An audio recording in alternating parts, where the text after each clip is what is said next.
Hello, नमस्ते. कसे आहात सगळे? छान ना? मी पण मस्त आहे. आज माझा व्हिडिओ यंगस्टर्ससाठी, यंगस्टर्स म्हणजे ज्यांचे आई वडील आहेत त्यांना. तुम्ही 60 वर्षाचे असाल, तुम्हाला आई वडील आहेत, ते हा व्हिडिओ तुमच्यासाठी. आता या कशासाठी? म्हणजे आपले आई वडिलांनी आपल्याला जन्म दिलेला असतो, आपल्याला लहानाचं मोठं केलेलं असते, सर्व काही आपलं हवं नको तर बघितलेलं असते. पण आज आता आपण मोठी झालो, मिळवते झालो, आपलं लग्न झाले, मुलाबाळा आहे. जनरली तुम्ही विचारा ना, तुमच्या फॅमिलीत कोण कोण आहे? काय म्हणतात? मी, माझी बायको आणि 2 मुलं. का आई वडील तुमच्या फॅमिलीत नाही असतील? ते वेगळे राहत. पण म्हणजे आज आता कितीतरी लोकांचं मी बघितले, ते आई वडिलांना सुद्धा त्यांचे फॅमिलीत घेत नाहीत, मोजत नाहीत. म्हणजे त्यांचं कुटुंब म्हणजे नवरा बायको मुलं एवढंच झालेलं आहे. आता हे बरोबर आहे का? आपल्या हिंदू संस्कृतीत तरी आपण म्हणतो आई वडिलांचं कर्ज असते आपल्यावर, तर आपण आयुष्यभर आपल्याला फेडणं शक्य नाही. आपण मातृदेवो भव म्हणतो, पितृदेवो भव म्हणतो. म्हणजे कशासाठी? हे बघा, वडिलांचं बन्यान भोकाचं असेल तरी ते मुलासाठी नवीन बूट आणतात. आपलं बन्यान काय आत घालायचं असते, दिसत नाही, मग कधी हवं तेव्हा आणूया. पण मुलांचं आधी करतात. आई पण तसं सणावाराला आपल्याला साडी नको, माझ्याकडे साड्या आहेत, मला नको, मुलाचं करूया म्हणून मुलांचं करतात. आता वय झाल्यावर आई वडील पण मुलांसारखीच म्हणतो आपण. पण आपण मुलांसारखं वागतो का त्यांच्याशी? असेल त्यांना भराभरा चालता येत नसेल, कोणी जेवताना खाली सांडत असेल, ते कोणाला इवन नैसर्गिक क्रिया पण त्याच्यावर कंट्रोल नसेल, तेव्हा मुलं कशी बोलतात आपण ऐकलेलं असेल बाहेर. ते हे बरोबर आहे का? मग आपण कसं त्यांचं ऋण म्हणजे त्यांचं कर्ज कसं ह्या जगात फेडायचं, त्याच्याबद्दल आज मी तुम्हाला 3 गोष्टी सांगणार आहे. म्हणजे 3 प्रकारे. हे तुम्ही आवर्जून करा, बघा फरक पडतो. पहिलं, आई वडिलांना गौरव देणं, रिस्पेक्ट देणं. वय झाल्यावर काय होते, ते आता वडील मिळवत नाहीत, घरात आहेत, किंवा आईला कामं होत नाही पहिले एवढी, मग आपण त्यांना तेवढा गौरव देतो का? किंवा तेवढं रिस्पेक्ट देतो का आपण त्यांना?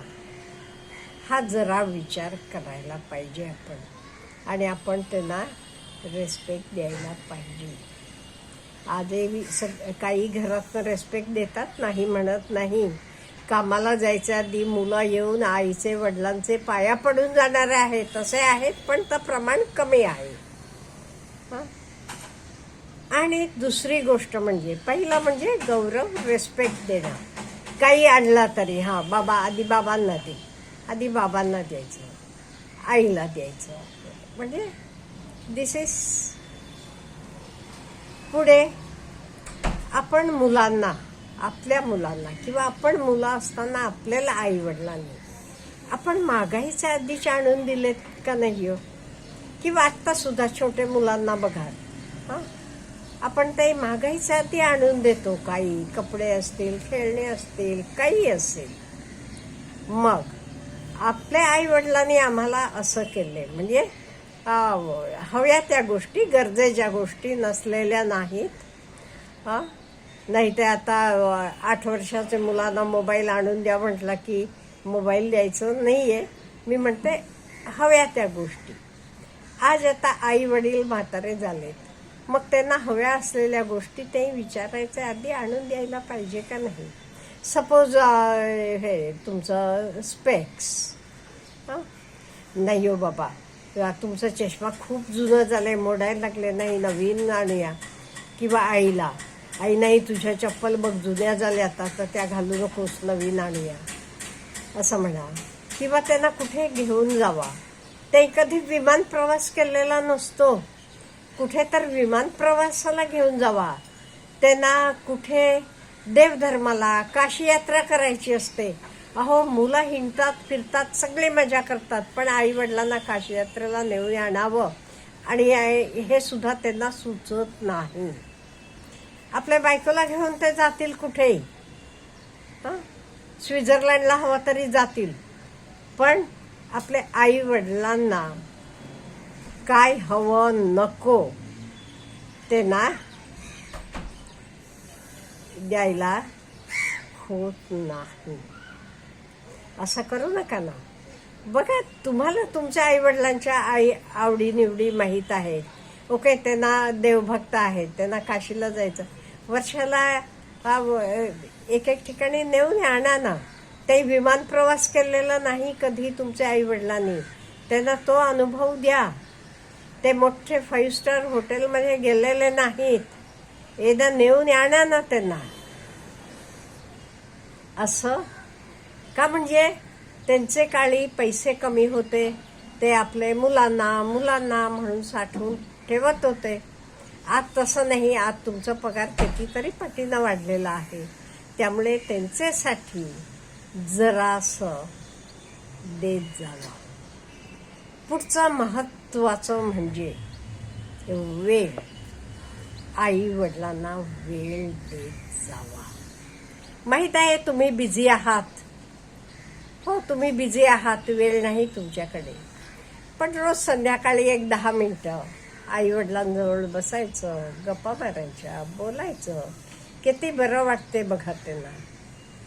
किंवा उलट ते बोलले तरी नाही बोलू नका, मला प्रश्न विचारू नका, मला अमुक करू नका, मला तमुक करू नका, अहो वाईट वाटते ते नाही. त्यामुळे आपले आई वडिलांना महत्त्वाचं म्हणजे आपण वेळ द्यायला पाहिजे. अहो आपल्या आई वडिलांनी नाही का आपल्याला लहान असताना वेळ दिला, कितीतरी वेळ दिलेला आहे की. मग आता ते म्हातारे झाल्यावर त्यांना वेळ देणं पण हे आपलं कर्तव्य आहे. आईला देवळात जायला आवडते, देवळात घेऊन जावा. वडिलांना कुठे पार्कमध्ये जायला आवडते, कुठे कार्यक्रमाला जायला आवडते, घेऊन जावा तुमच्याबरोबर. सकाळी संध्याकाळी बसा त्यांच्याजवळ, एक 10-15 मिनिटं गप्पा मारा, बोला. त्यामुळे वेळ नो डाऊट प्रत्येकाला 24 तासच असतात. मला माहीत आहे तुम्ही कामं करता, बिझी आहात, तुमच्याकडे वेळ नाही जास्त, तरी आहे त्या वेळेतला ॲटलिस्ट 10-15 मिनिटं तरी आपले आई बाबांसाठी द्यायला पाहिजे. मला आज काय हे बोलावंसं वाटलं म्हणजे हल्ली का नाही खूप मुलांना पण एकटं वाटत असते, मोठ्यांना पण. का वाटते त्यांना, म्हणजे ह्यांची कंपनी नको, त्यांची कंपनी नको. त्यामुळे कितीतरी चांगले डॉक्टर्स, इंजिनियर्स आणि कोणी उद्योगपती असतील, ते सुद्धा आपलं जीवन संपवतात. मोकळेपणानं बोलायला त्यांना कोणी नाहीये. आज मी वाचलं लातूरला एका मोठ्या डॉक्टरना स्वतःला संपवले. यंग आहे, बायको पण डॉक्टर आहे, सगळं काही आहे, सुखसोयी आहेत, प्रसिद्ध आहेत, पैसा भरपूर आहे. पण हे आपल्याला मानसिकरित्या समाधान पाहिजे, ते आपली कुटुंब व्यवस्था एकत्र राहायला पाहिजे. आपण आईवडिलांना वेळ द्या, ते तुम्हाला जे काही हवं तर देतील. एवढेच का, त्यांचे आशीर्वादच तुम्हाला खूप काही आहेत. त्यामुळे प्रत्येकानं आईवडिलांचं कर्ज फेडायचं कसं, ह्याच्यासाठी मी ह्या 3 मेन टिप्स दिलेल्या आहेत. पहिलं, रिस्पेक्ट देणं, गौरव देणं. दुसरं, त्यांना हवं नको तर जाणून घेऊन द्यायचं, ते नीड्स असतील, वॉन्ट्स असतील. आणि पुढचं, वेळ देणं. आपल्याला काय म्हणायचं आहे, हे वेगळं.